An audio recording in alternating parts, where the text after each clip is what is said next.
Bien, buenos días, Ajao, Atunanka, hermanos, hermanas. Me gustaría agradecer por esta posibilidad de contar un poco lo que venimos trabajando desde distintos espacios y colectivos en cuanto a la información que tenemos respecto a los extractivismos en territorios diaguitas. Hablamos en plural porque sabemos que hay muchas formas de extractivismo y también entre ellos decimos que los territorios diaguitas son múltiples porque en realidad el pueblo nación diaguita abarca desde lo que viene a ser el norte de Argentina, desde Salta hasta San Juan, más o menos, y del mismo, del lado chileno, la misma dimensión. Bueno, todo lo que voy a comentar acá tiene sus fuentes de respaldo, tiene documentación, noticias, investigaciones académicas, o sea que está presentado como datos y me gustaría que también nos lleve a pensar, a reflexionar acerca de la presencia del extractivismo en nuestras vidas cotidianas. Decimos que el extractivismo inicia con la colonización, ¿sí? Mucha gente pregunta qué es el extractivismo o piensa que es algo nuevo. Y en realidad para nosotros empezó en 1492 en Abya Yala, cuando Colón llegó a América, y además en nuestro territorio en 1543, cuando Diego de Rojas ingresó al Tucumán, ¿sí? Tenemos otras fechas como el 1666, el destierro de los Quilmes. ¿Y por qué señalamos estas fechas? Bueno, porque sabemos que los intereses que los españoles tenían al llegar a nuestros territorios no era de viajeros, aventureros, de querer compartir su cultura, sino que eran básicamente la necesidad de más recursos naturales, porque el modelo económico que en ese momento tenían las monarquías española y otras de la Europa de ese tiempo, habían llegado a un declive, habían llegado a una crisis, entonces necesitaban de mayores recursos económicos, en este caso de la India, pero bueno, llegaron a nuestro territorio y vieron también aquí la posibilidad de llevarse todo aquello que a ellos les faltaba. Para eso sometieron pueblos, para eso generaron guerras, y luego también con la independencia de nuestro país y las luchas de las que también los indígenas y los pueblos originarios fuimos parte, se llegó a un momento de la historia en que pudimos declarar la independencia de España. Sin embargo, los descendientes españoles en América y en Argentina mantuvieron muchas de las políticas públicas o de las formas de gobierno que tenía la colonia, ¿sí? Es así que marcamos como otro hito en 1936, cuando Abel Peirano, que era un investigador de las plantas, de la biodiversidad de la Universidad Nacional de Tucumán, antes que ésta se formara, él llegó al yacimiento Aguas de Dionisio, lo que hoy se conoce como Minera Lumbrera, guiado por Arturo Abarza, una persona nativa de ese lugar. De tal manera hacemos este paralelismo porque sabemos que así como Colón no descubrió América, porque ya vivía gente acá, sino que llegó con fines de explotación, Abel Peirano no descubrió ningún pedimento minero. Llegó a un lugar donde las personas nativas que habitaron en ese territorio durante muchas generaciones y durante siglos, ya conocían el uso de los metales, ya conocían estas canteras.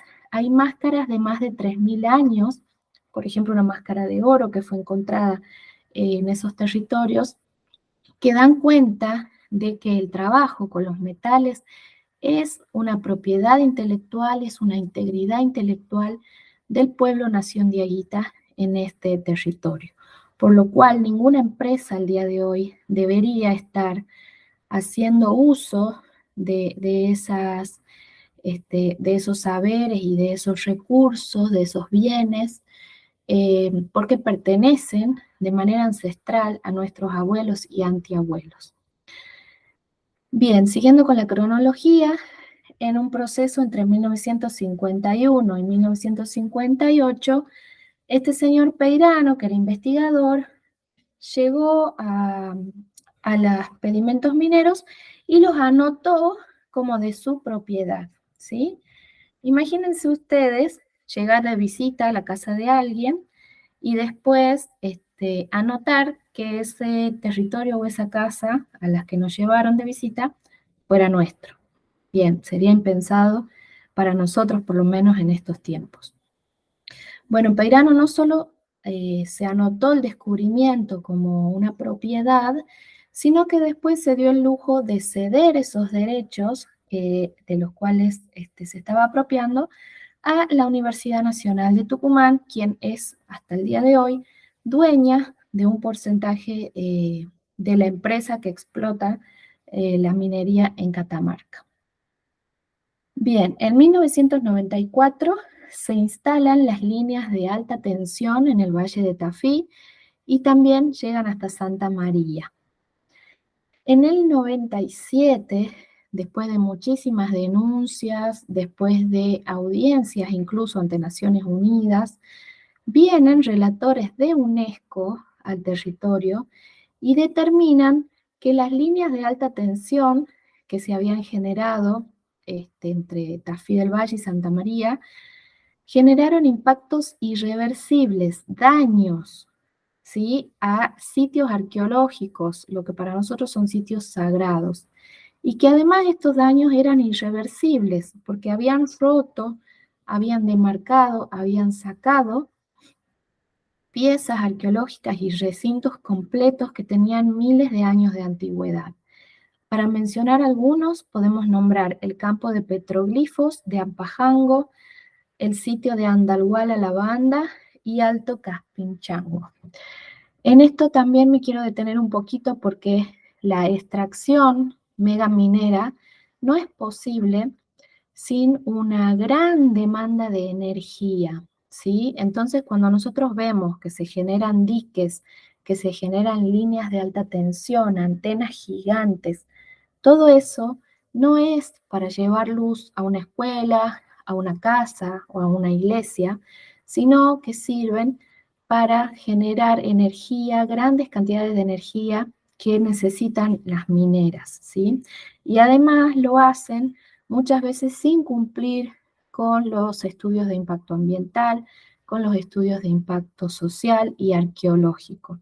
En este caso, nosotros podemos decir que la minera lumbrera está ubicada en un territorio, en Gualfín, pero el área de influencia donde la contaminación y los efectos tienen lugar, llega en el día de hoy hasta Santa Fe, ¿sí? Por el paso del mineraloducto, por el paso de las líneas de alta tensión, por el paso del tren que transporta también los minerales en bruto, y de esta manera vemos cómo genera grandes cantidades de impactos en un territorio muy, muy amplio. En 1997, en paralelo a lo que estaba pasando con la minería de oro, también se empieza a instalar la empresa de litio Livent en el Salar del Hombre Muerto. Esto lo decimos y nos parece importantísimo porque ahora se vende que el litio es el mineral del futuro o que tenemos como que sería algo nuevo, ¿no? Y en realidad es algo que desde el año 97 Catamarca y el Salar del Hombre Muerto, Antofagasta de la Sierra, ya conocen, ya tienen experiencia. Entonces, una de las propuestas que hago en esta charla es la de preguntémosle a los hermanos, a las comunidades que están ahí, cómo les ha ido después de tantos años de extracción de litio en sus territorios. Acá en el año 98 inicia un juicio en contra de Julián Runey, justamente por esto que les comentaba recién, una pérdida de mineraloducto.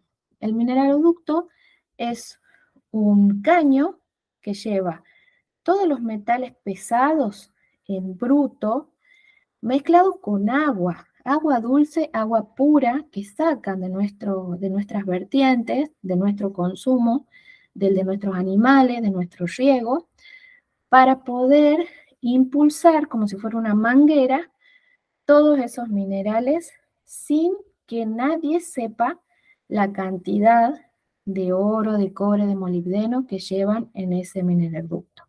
Y no solamente tiene esta falla a nivel económico, que no sabemos realmente qué es lo que se están llevando, sino que además tiene pérdidas, porque recorre muchísimos kilómetros, como les decía recién, desde Catamarca, pasando por Tucumán, hasta Ranchillo, que es donde está el tren azul, a donde todos esos minerales, ese barro mineral, se concentra y se sube a los trenes. Y por ahí después se va hasta el puerto en Santa Fe, en Rosario, y de ahí se lo llevan quién sabe dónde, ¿no? En uno de de esas roturas que tuvo, de las muchas que tuvo el mineraloducto, los vecinos de Concepción, en Tucumán, iniciaron un juicio contra Julián Rune, que era el CEO en ese momento, que ese juicio sigue hasta el día de hoy vigente y sin ningún tipo de respuesta. A raíz de todas estas contaminaciones y todos estos problemas que genera la minería, en 2007 se logra, por medio de las asambleas y las comunidades, una ley que en Tucumán prohíbe la megaminería metalífera, ¿sí? O sea, prohíbe que se hagan grandes extensiones de pedimentos mineros y además que utilizan cianuro, que son a cielo abierto. Todo eso en Tucumán, en la provincia de Tucumán está prohibido y eso fue y es una conquista del pueblo tucumano y de los pueblos indígenas que en ese momento también participaron de ese proceso. A tal punto que hay actas con la firma, los sellos de los caciques y de las comunidades, donde en el año 2008 se reúnen la Unión de los Pueblos de la Nación Diaguita, NOA. En ese momento la Unión Diaguita no estaba dividida en provincias. No había una nación diaguita de Tucumán, otra de Catamarca, otra de Salta. En ese momento todas las comunidades de las distintas provincias se juntaron y eran una sola nación diaguita.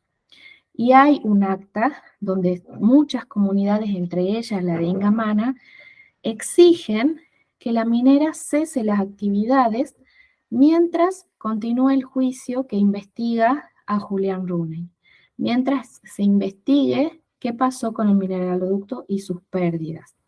¿Sí? Esto fue en el año 2008. En el 2011 tenemos también un hito acá en Tucumán, donde vinieron personas de todo el país y se realizó un juicio ético a las transnacionales, a distintas empresas, entre las cuales estaban la minera lumbrera, donde el pueblo condenó y en una sentencia dice todas las fallas y todos los motivos por los cuales se considera que estas empresas han violado la ética de estos territorios. En el año 2012 tenemos los hechos más mediáticos, que ya son los cortes de ruta y las represiones que se llevaron a cabo en Amaicha, Tinogasta, Belén, Santa María y otras localidades. Bueno, quería brindar este panorama justamente para que entendamos que el extractivismo es una herencia que nosotros vivimos como pueblos indígenas. Cada uno de nosotros nacemos en este conflicto que ya nuestros abuelos han venido resistiendo, que nuestros caciques, nuestras autoridades ancestrales anteriores han venido resistiendo, y es algo que nosotros heredamos al día de hoy, ¿sí?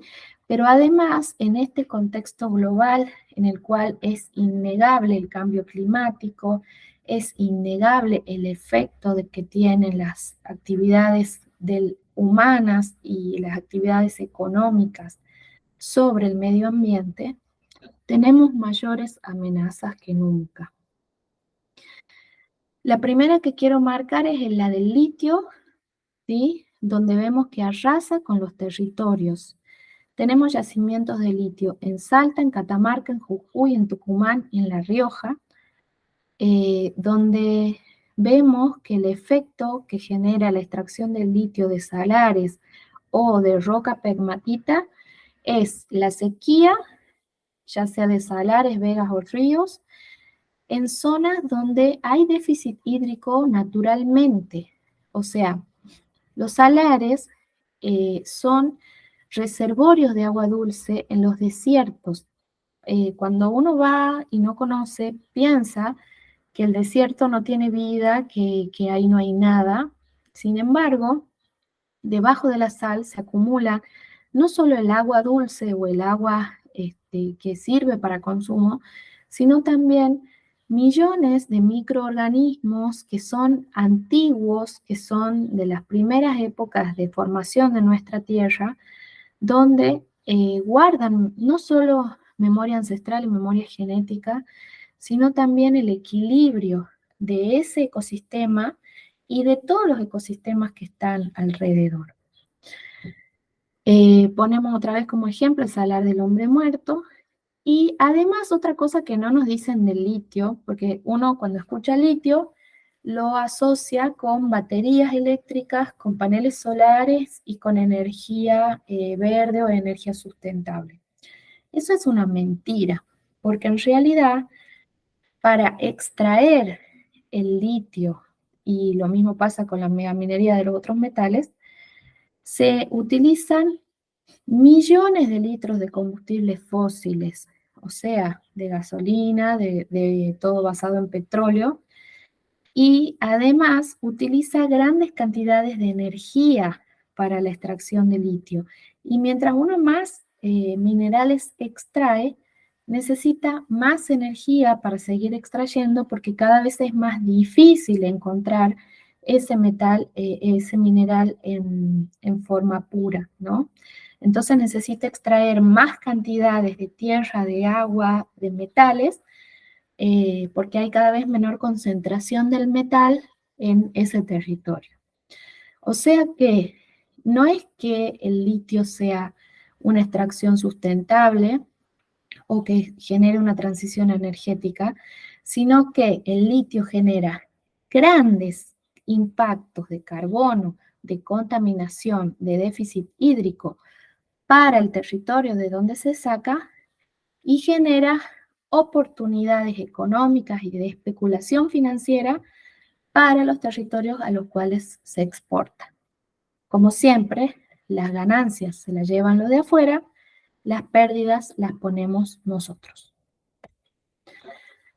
Después tenemos los monocultivos y agrotóxicos, donde tenemos las grandes plantaciones de soja, de frutilla, de limón, de arándano, de vid, para dar ejemplos, ¿no? Todo aquello que sean cultivos basados en semillas transgénicas, que son semillas intervenidas, porque claro, como cada vez tenemos menos agua, necesitamos semillas que sean más resistentes y que puedan generar también mayor volumen de producción, ¿sí?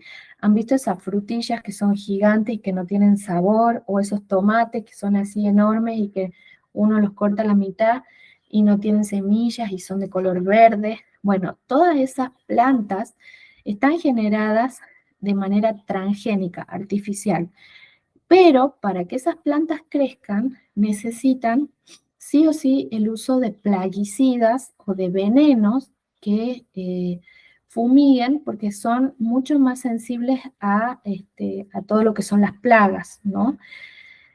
Bien, a partir del uso de estos venenos, nosotros tenemos, hace poquito salió un estudio que se llama SPRINT, que es de una agencia de investigación de la Unión Europea, donde esta agencia detectó que hay 18 tipos de metales en sangre de los argentinos y 53 tipos de venenos que andan dando vuelta en el ambiente como consecuencia de las fumigaciones que tienen que realizar a este tipo de cultivos que son a nivel industrial, ¿no?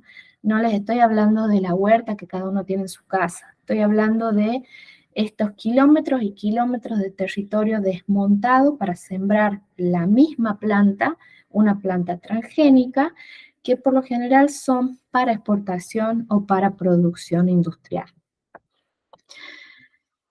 Otra cosa que quería comentarles brevemente, Mecorot, la privatización del agua. Hasta ahora nosotros teníamos como Argentina uno de los pocos países del mundo con agua libre, con agua pública, y sobre todo en las comunidades donde tenemos los ríos, las vegas, las acequias. Bueno, ahora, a partir de un convenio que las provincias están haciendo con una empresa de Israel, el agua va a ser privada. ¿Qué quiere decir esto? Bueno, en primer lugar, hablemos de que la empresa Mecorot es una empresa que fue condenada por la ONU por violación a los derechos humanos en Palestina. O sea, una empresa que utilizó el agua como una herramienta de guerra. Le quitaron el agua a los palestinos, la redirigieron a los territorios israelíes para que la gente tenga que abandonar los lugares en los que vivía. Eso está documentado y condenado por Naciones Unidas.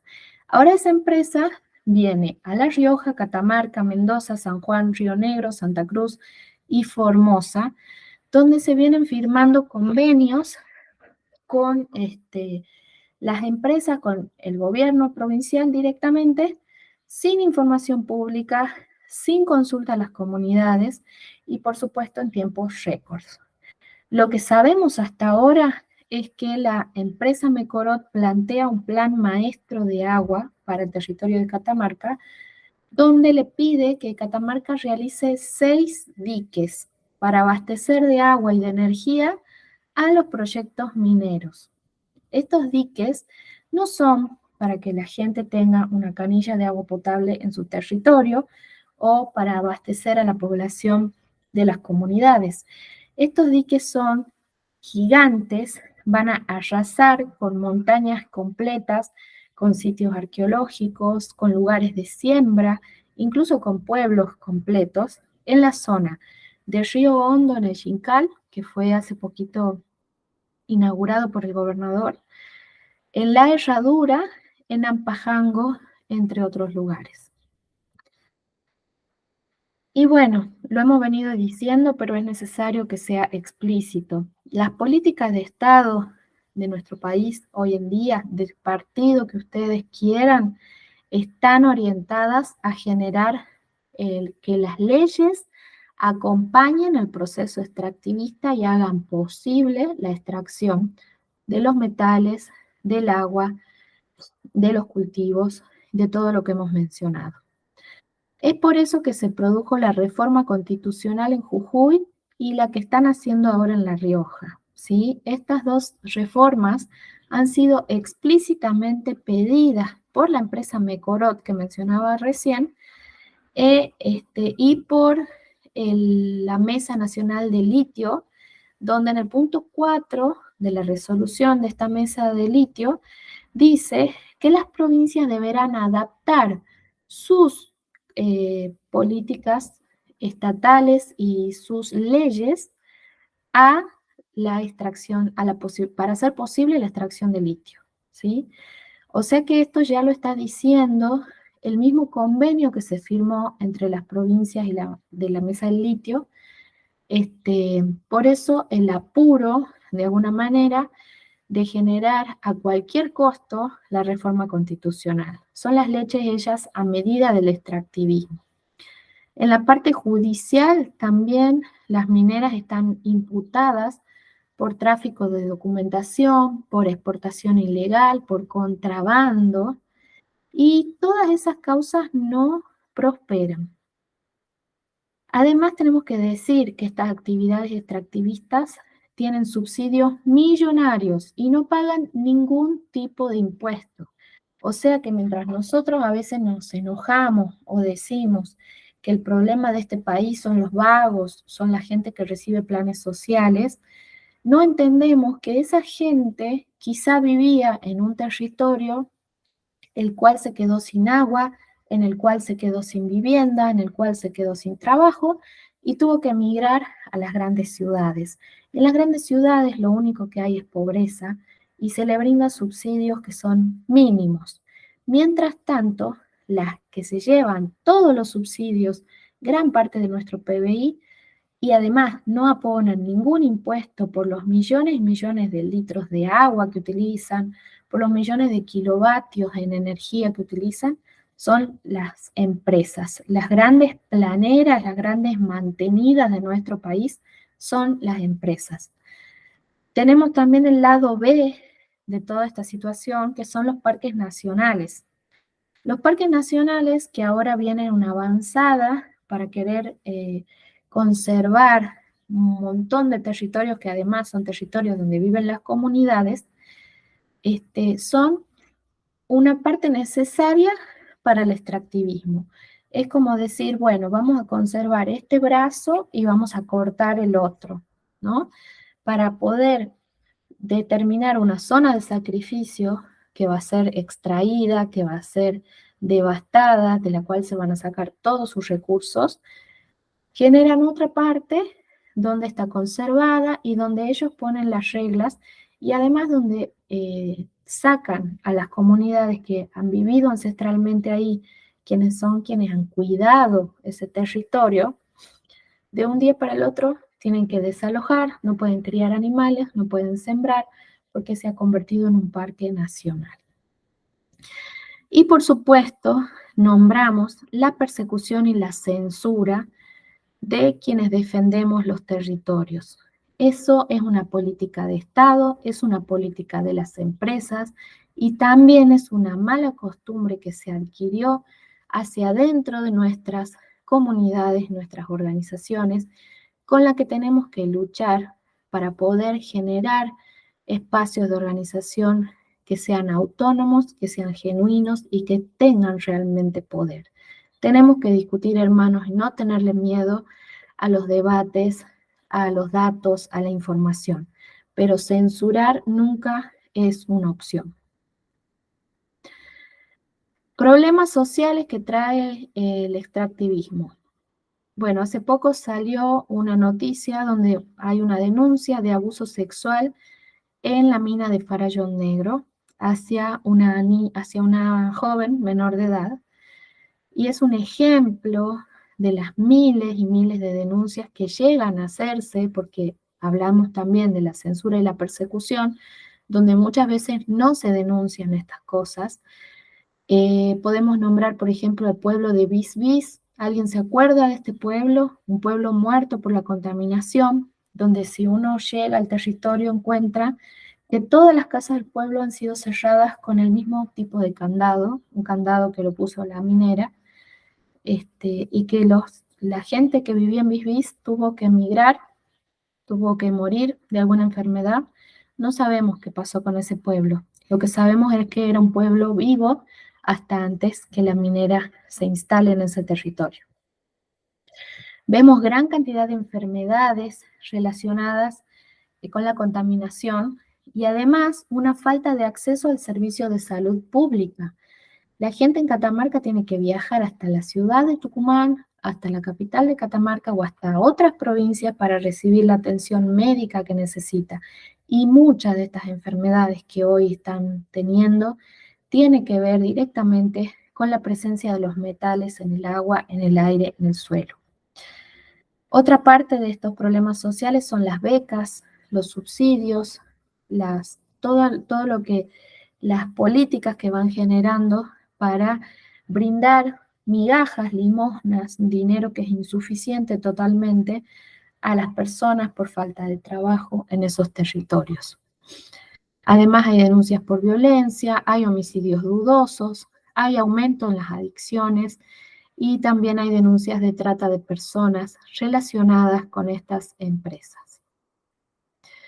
Bueno, para cerrar, hermanos, me gustaría traer algunas ideas.